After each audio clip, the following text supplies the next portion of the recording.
할렐루야. 여러분 주의 이름으로 사랑하고 축복합니다. 우리가 하나님 앞에 나와서 예배드릴 수 있다는 건 하나님이 우리에게 주신 특권이에요. 찬양할 수 있고 기도할 수 있는 거. 기도는 황금 열쇠라겠죠.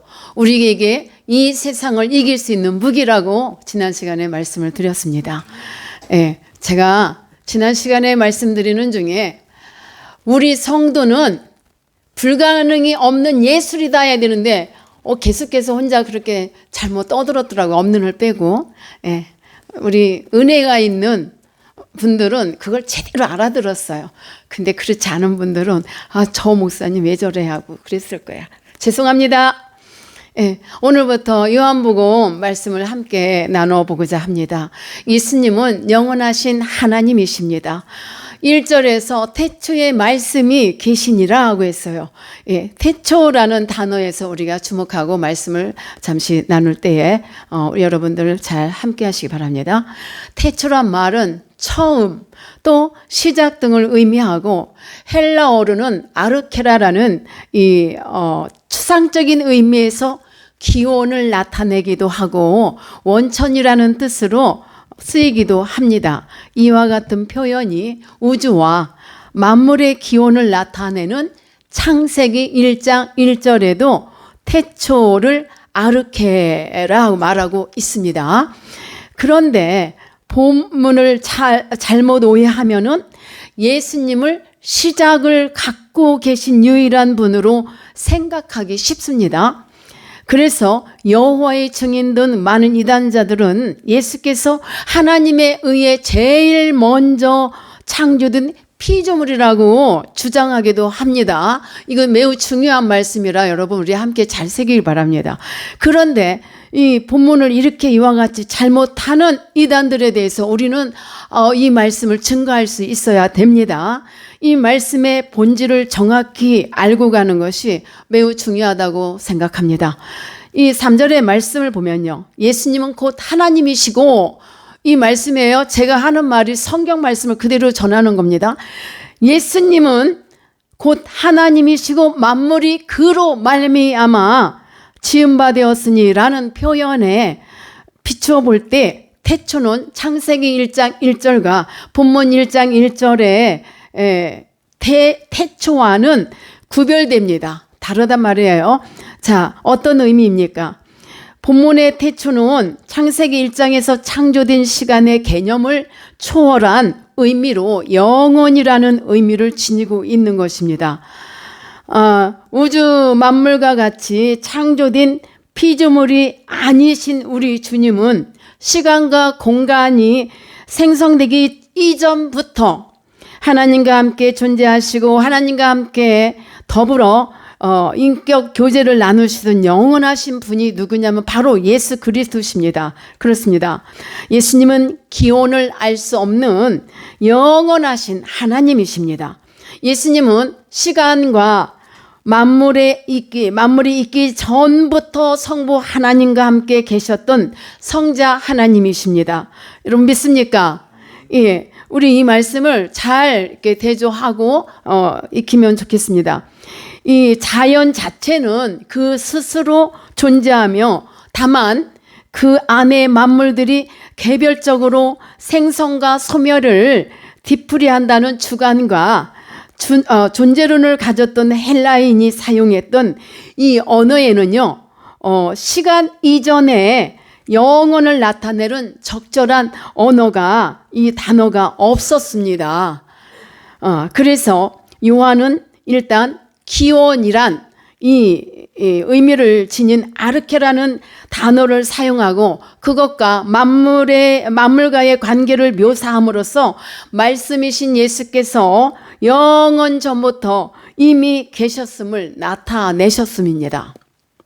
그러므로 우리는 요한이 태초라는 단어를 사용한 사실로 인해서 예수님의 신성을 부인하는 어리석음에 빠져서는 절대 안 될 것입니다.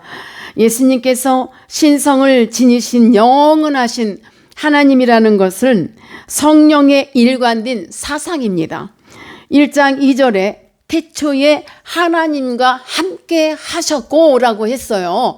그 때문에 우리는 오늘 이제 요한복음 1장 3절의 말씀, 만물이 그로 말미암아 지은 바 되었으니 지은 것이 하나도 그가 없이는 된 것이 없느니라고. 자, 이 말씀의 의미는 뭐죠? 예수님, 우리 예수님은 하나님의 영광의 광채시요, 또 그 본체의 형상이시다는 것, 그리고 계시록 23장 13절에서 주님께서 친히 나는 알파와 오메가요, 처음과 마지막이요, 시작과 나중이라 마침이라 말씀하셨습니다. 직접 증거하신 말씀. 자, 이 외에도 영원하신 하나님이시라는 증거는 성경에 무수히 기록되었습니다. 제가 잠깐 말씀 성구만 몇 개 알려드리겠어요. 마태복음 16장 16절에도 살아계신 하나님, 요한복음 5장 9절, 요한일서 또 5장 9절로 10절, 누가복음 1장 35절, 요한복음 5장 32절 37절, 또 골로새서 1장 15절로 17절, 이 모든 말씀이 뭐냐면은 살아계신 하나님의 아들임을 직접 증거하고 있다는 말씀입니다. 사랑하는 여러분, 예수 그리스도께서는 영원하신 하나님으로서 육신을 입고 이 땅에 오신 그런, 또 이 땅에 오사 구속사역을 완수하심으로 저와 여러분에게 구원의 길을 열어주신 분임을 우리는 확실히 믿습니까? 믿고 우리는 나가는 것입니다. 자, 요한일서 1장 1절에도 태초라는 말씀이 있습니다. 태초부터 있는 생명의 말씀에 관하여는 우리가 들은 바요, 또 우리의 손으로 만진 바라. 이와 같이 우리 예수님이 가르치시는 그 권위는 대단한 권위를 갖고 계세요. 예수님이 가르치실 때는 이렇게 보고 들은 바를 전한다 증거하시면서 예수님의 가르침에는 그와 같이 권위가 있으셨어요. 자, 이는 예수님은 처음부터 모든 일에 목격자가 되시기 때문에 담대하게 권위 있게 증거할 수 있었던 것입니다. 이것은 바로 예수님의 선제성을 표현하고 있는 말씀이기도 하죠. 예수님의 가르치심에 권위를 두어야 할 이유는 이렇습니다. 여러분 보세요. 전해져서 들은 사람과 직접 이 환경을 목격하고 그 상황을 목격하고 전후 사정을 밝히 아는 진술 가운데 어느 것이 더 옳고 확신이 갑니까? 이거는 어리석은 질문이 되겠죠. 보나마나 후자일 겁니다. 예수님의 말씀과 가르침은 이처럼 직접 보고 그 아는 데서 나온 정확한 그런 말씀들이었다는 거예요. 그러니까 직접 보고 함께 하셨으니까, 하나님과 함께 하셨으니까. 요한복음 3장 11절에 우리는 아는 것을 말하고 본 것을 증언하노라 하고 기록됐어요. 자, 영원 전부터 하나님과 함께 계셔서 모든 일의 목격자 되시는 예수님을 통해 가르치는 그 말씀을 우리가 신뢰하고 의뢰하는 자는 결코 인생의 실패를 경험하지 않을 것입니다. 신앙에 실패가 없을 거라는 말이에요. 확신을 가지고 우리 예수님은 영원하신 하나님이시다는 것을 믿고 갈 수 있다는 말씀입니다. 우리 주 예수 그리스도는 삼위 하나님 중 제2이신 성자 예수님이십니다. 그러한 하나님이심을 믿습니까? 하나님의 심오한 그 능력을 우리 인간의 이성과 상식으로는 쉽게 깨닫지 못할 것입니다. 못하고 있는 분도 많아요. 그러나 주님은 하나님과는 뚜렷하게 구분되는 하나님의 완전한 인격을 가지신 분임을 보여주셨습니다. 성경에서 수없이 증명하고 있습니다. 예수님이 하나님과는 별개의 독자적인 인격을 가지시지만 그 근본 본체는 하나님이시라는 뜻이에요. 이해되시죠? 예. 성경에서 삼위일체 교리를 확고히 하는 중요한 근거가 됨과 또 아울러 또한 주님은 삼위 하나님 중 제2위이신 이신 하나님이시다고 이렇게 분명하게 교훈을 하셨어요. 교훈을 주셨어요, 우리에게. 예수님은 뭐라고 하시냐면 아버지의 독생자의 영광이시라고 14절에서 말씀하고요. 또 우리 예수님은 은혜와 진리가 충만하신 분이라고 합니다. 16절과 17절 보면 또 우리 예수님은 우주 만물의 근원이신 창조자이시라고 이렇게 참으로 거듭나지 아니하면은 그 하늘의 영광을 볼 수 없다고 이렇게 16절 17절 보면은 말씀을 볼 수가 있는데, 그러므로 우리가 예수 그리스도의 보혈의 피로 거듭난 자라면은 이와 같은 말씀을 봄으로 우리가 하나님을 보는 거란 말입니다. 아멘. 예, 예수님은 우주 만물의 근원이 되시며 창조자라고 말씀을 드렸어요. 그러므로 예수님 안에만 영원한 생명이 있고 또 있다라고 말씀을 드리는 것입니다. 그리고 예수님 안에만 진리가 되십니다. 많은 사람들의 빛 되신 분이요 생명 되시는 분이십니다. 오늘 본문 말씀 우리가 이렇게 18절까지 합독을 했는데, 우리 주님은 우리의 생명이 되시고 영원하신 분이고 그와 같은 분이시라는 걸, 빛이 되시다는 것을 우리에게 말씀을 주셨습니다. 그러므로 말씀이 곧 누구라? 하나님이시여. 이 복음이 생명이라는 말씀입니다. 복음이 뭐라고 그랬죠? 복음은 곧 생명이에요. 예수님이세요. 십자가의 은혜시란 말이에요, 이 복음. 그래서 우리가 이 복음이 없이는 살아갈 수 없어요. 나무 가지 떨어지면 그 떨어진 가지는 죽음이에요. 영원한 죽음이에요. 때문에 우리는 생명 되신 우리 주님 안에 있을 때 우리에게 영원한 생명을 보존할 수 있는 것입니다.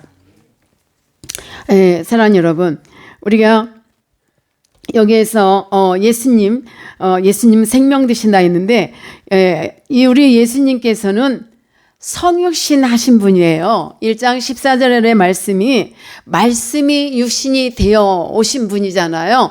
바로 성육신 하심을 말씀을 하는데, 이 성육신의 세 가지에 대해서 간단하게 말씀을 좀 드리면요. 첫째, 말씀이 육신이 되어 육신이 되어 이는 말씀이요 하나님이신 그리스도께서 신적 본능 위에 인간의 육신을 입었다는 의미를 갖고 있고요. 두 번째는 지정의를 함께 겸비하신 그런 분이세요. 우리 주님은 지식도 있지만 정도 있고 모든 것을 지정의를 가지신 분이고, 그 다음에 세 번째는 우리 가운데 거하신다는 말씀입니다. 요한이 활동하던 당시에는요, 선의 세력을 빛이라 말했고, 또 악의 세력을 어둠으로 묘사하는 은유적 그 대조법이 유행했는데, 사도 요한도 이것을 응용하고 있습니다. 사도 요한, 이따 말씀드리겠습니다. 은유와 대조법이 결합된 두 사물이나 개념을 직접적으로 비교하여 강조하는 법이 바로 이 은유적 대조법이라고 말을 합니다. 고린도후서 4장 6절에 어두운 데에 빛이라 말씀하셨던 그 하나님께서 예수 그리스도의 얼굴에 있는 하나님의 영광을 아는 빛을 우리 마음에 비추셨느니라고 말씀하세요. 자, 주님의 성육신 사건은 우리 인류의 죄된 삶을 복되고 존귀하고 고귀한 신분으로 놀랍게 변화시켜 주셨습니다. 주님 때문이죠. 1장 5절에 세례 요한에 대한 언급입니다. 본문에서 나오는 이 세례 요한은 세례 요한을 말해요. 이 요한복음을 쓴 저자 이름은 사도 요한이고요. 예. 하나님의 부르심을 받은 자로서 이 세례 요한은 어떤 일을 그가 했냐면, 그는 철저한 소명의식을 갖고 살아갔던 경건한 그런 세례 요한이었습니다. 하나님의 보내심을 받은 자라고 했어요. 하나님의 보내심을 어떻게 받았냐면, 특별한 사명을 갖고 의무를 가지고 예수님보다 먼저 왔던 그런 사람이 바로 세례 요한이에요. 자, 세례 요한은 여기에서 하나님의 보내심을 받은 자, 보내다라는 헬라어의 뜻은 임무임을 강조하는 것입니다. 특별한 임무를 하나님께 부여받고 일한 그런 세례 요한이라는 말씀입니다. 자, 많은 이들이 헷갈려해요. 요한 하면은 도대체 세례 요한은 누구고 사도 요한이고 왜 말을 이렇게 할까? 그러는데 세례 요한은 누구인지 말씀을 드리면 먼저 사도 요한과 동명이인이라는 것, 다른 인물 즉 예수님 복음 전파의 역사를 시작하기 좀 일찍 앞에서 출연한 사람이 바로 세례 요한이에요. 예수님에 대해서 증거한 사람인데 이 사람이 세례 요한이 한 일은 예수님의 길, 주의 길을 예비한 자, 준비한 자란 말이에요. 그러면서 자, 그가 그런 역할을 맡아가지고 특별한 사명을 받았다라고 말씀을 하는 겁니다. 그러므로 복음의 시작은 세례 요한의 출현부터 시작입니다. 네. 간단하게 말씀을 드리면 예수님보다 6개월 먼저 태어난 예수님과의 친척입니다. 그리고 광야에서 회개하라 회개하라 광야에 외치는 자의 소리를 들어보셨습니까? 예, 그게 누구냐면 바로 세례 요한의 소리인데요. 회개를 외쳤고 세례를 받으라고 외쳤고 또 예수님을 소개한 사람이 바로 세례 요한입니다. 예수님께서도 세례를 직접 베푸신 예수님께서 세례를 직접 베푼 인물이 세례 요한입니다. 이 세례 요한은 근데 여러분 이상하지 않아요? 하나님의 아들인데 왜 세례 요한에게 예수님이 세례 받았지? 궁금하지 않아요? 안 궁금해요? 궁금하죠? 근데 왜 이런 일을 하셨을까요? 하나님께서 세상 모든 죄를 예수님께 넘기게 하시기 위해서 세례 요한을 통해 세례를 받으셔야만 했습니다. 그래서 세상 죄를 홀로 지고 가는 하나님의 어린 양 이런 표현의 말씀도 있지 않습니까? 그러므로 세상 죄를 지고 가시는 어린 양으로서 우리가 이사야서 53장 6절에 보면은 우리는 그릇 행하여 각기 제 길로 갔어요. 그러므로 여호와 하나님께서 나의 죄를 예수님께 담당시키셨다고 그랬어요. 그 말씀이 이 말씀과 같이 함께 이해가 되실 믿습니다. 그러므로 우리 주님은 세례 요한에게 우리 인간인 우리는 우리가 지은 죄를 사함을 받지만 우리 주님은 내가 지은 죄를 나를 대신해서 그 세례를 받으셔야만 했던 거예요. 인류를 회개하게 하고 제3의 복음을 믿고 받아서 믿음으로 그들의 죄가 없어지게 하는 예수님의 증인이 바로 세례 요한입니다. 그 시대에는 이스라엘인들은 타락하고 부패했습니다. 세례 요한은 광야에서 같이 그들과 살지 않고 광야에서 홀로 살아야만 했어요. 그의 먹이는 메뚜기와 역청으로 그러고서 날마다 그러고 참 힘든 삶을 살았던 사람입니다. 그러면서 예수님에 대해서 잘 증거했던 그런 세례 요한이었는데 어느 순간인가부터 예수님과 좀 다른 그런 길을 가고 사실은 순교 아닌 순교를 했어요. 말하자면 이 세례 요한은 정치적인 이유로 말미암아 헤롯에 의해서 목배임을 당했던 거예요. 그러므로 순교를 했던 것이고 세례 요한의 목배임을 당하기 전에 그의 삶은 사실 가진 것이 아무것도 없어요. 들에 나가 메뚜기와 먹청이로 먹이를 삼고 사는데 뭐가 있었겠어요. 그런데 그의 권위를 말하라면 한마디로 거룩이다라고 말합니다. 그리고 그가 이 헤롯에게 목배임을 당한 이유도 죄에 대해서 참지 못하는 사람이에요. 정의에 불타는. 그래서 죄에 대해서 증오하고 꾸짖고 이런 바른 말을 잘하는 사람으로서 그는 그렇게 죽임을 당했던 것입니다. 헤롯 왕에게 바른 말을 하다가 감옥에 갇히게 되었고 결국 순교했던 것입니다. 세례 요한은 예수님의 출현 직전에 나타난 마지막 선지자라고 말씀을 드립니다. 그리고 마가복음 1장 1절 7절에 보면은 참 겸손함이 있어요. 나는 우리 예수님 그의 신발의 끈을 참으로 풀기조차 감당하기조차 어렵다고 했어요. 못한다고. 그렇게 겸손했던 복음의 사람 세례 요한이었습니다. 그 다음에 사도 요한에 대해서 말씀을 드리겠습니다. 사도 요한은 예수님의 12 사도 중 한 사람입니다. 그리고 그의 형제 야고보와 어부 출신이고 요한복음과 요한 1, 2, 3, 4 또 요한 계시록을 기록한 그런 저자입니다. 예수님과 매우 가까웠던 제자였고요. 그리고 우리 예수님 십자가 지시고 예수님 이렇게 돌아왔을 때 그 곁에 있던 제자가 바로 이 사도 요한이란 말이에요. 예.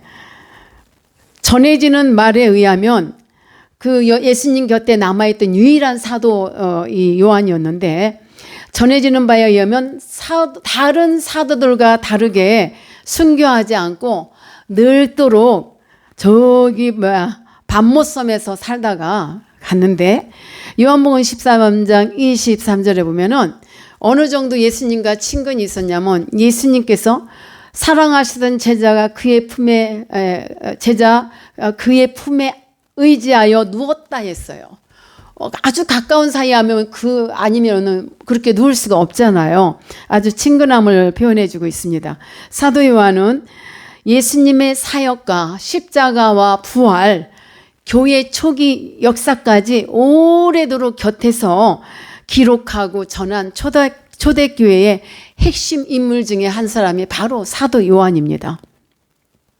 이렇게 세례 요한은 예수님 이전 등장인물, 순교 고령까지 생존했고 직접 기록한 성경은 하나도 없어요. 세례 요한은.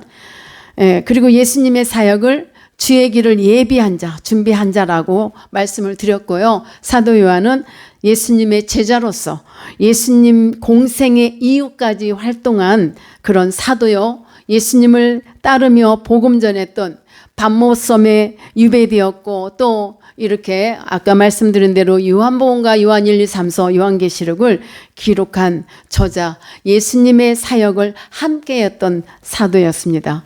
사랑하는 여러분, 이제 여기 헷갈리는 분이 정말 많아요. 그래서 세례 요한과 사도 요한에 대해서 말씀을 드렸고요. 자, 우리들에게도 이와 같은 우리 성도들에게도 이와 같은 의무는 주어졌어요. 세례 요한처럼 말씀을 전해야 하는 빛이신 그리스도를 증거하는 삶을 살아야 된다는 말씀입니다. 빛이신 그리스도를 세상에 증거하러 온 자들이라고 우리에게 그렇게 말씀을 표현을 하고 계세요. 강조하고 있습니다. 그리고 우리는 여기에 빛 대신 예수 그리스도를 증거하는 이렇게 증거하러 온 자들이라고 강조하는 이 부분에 우리가 주목을 하고 모든 시선이 주님께로만 모든 시선을 주님께만 돌려야 하고 그렇게 믿고 나가야만 합니다. 그러므로 말미암아 주님께 이끌림 받이고 우리는 그렇게 행해야만 될 줄 믿습니다. 이 일에 힘쓰도록 저와 여러분은 명령을 받았다는 말씀이에요. 마가복음 16장 15절에서 말씀합니다. 너희는 온 천하에 다니며 만민에게 복음을 전파하라. 명령의 말씀이죠. 요한복음 15장 16절에서는 뭐라고 하십니까? 너희가 나를 택한 것이 아니요 라고 했어요. 누가 택했죠? 내가 너희를 택하여 세웠나니 아버지께서 우리를 택하여 세웠다고 말씀하십니다. 또한 너희를 내가 택했고 이는 너희로 가서 뭐라고 이렇게 우리를 택했냐면 열매 맺으라고. 가서 제자도 삼고 열매 맺으라고. 그리고 열매 맺게 하기 위해서 또 너희 열매와 항상 있게 하여 내 이름으로 아버지께 무엇을 구하든지 다 받게 하여 주리라. 받게 하려 함이라. 이 말씀이에요. 이와 같이 그래서 우리를 불렀다는 거. 그러니까 우리가 대단한 하나님으로부터 받은 임무를 받은 그런 사명자들이라는 말씀이에요. 예. 자존감을 갖고 우리는 담대하기를 축복합니다. 예. 그러므로 여러분 우리가 맡은 사람들에게 구할 것은 뭐라겠죠? 고린도전서 4장 2절에서 오직 충성. 예. 오직 충성이니라. 그다음 또한 나 자신의 신분에 어울리는 생각과 행동을 우리가 반드시 하면서 살아야 돼요. 예. 짐승은 그 짐승의 이름값을 또 나타나고 우리 사람은 사람의 이름값을 해야 돼요. 예. 모든 사람은 예수 안에서만 하나님을 알고 그 은혜에 참여하게 됩니다. 오늘은 태초에 영원하신 그 하나님과 함께 하셨다는 영원하신 우리 주님은 영원하신 하나님이시라는 말씀과 또 세례 요한, 사도 요한에 대해서 잠시 이렇게 정리를 해드렸고 동명이인에 대해서 우리가 헷갈리지 않고 잘 기억하면 좋겠고요. 예, 간추려서 이와 같이 말씀을 나눴습니다. 여러분 오늘 말씀을 잘 기억하고 혼돈하지 않기를 바라고요. 다음 시간에 만나겠습니다. 예.